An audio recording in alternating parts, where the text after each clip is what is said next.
A dragon named Drew had a terrible sneeze. He'd blast out a fire whenever he'd wheeze. He tried eating honey and dancing in socks, but sneezed so hard he melted the clocks.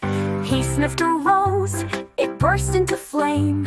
He hiccuped and sneezed at a night with bad aim. So now he just tiptoes and whispers all day, with tissues in piles stacked every which way.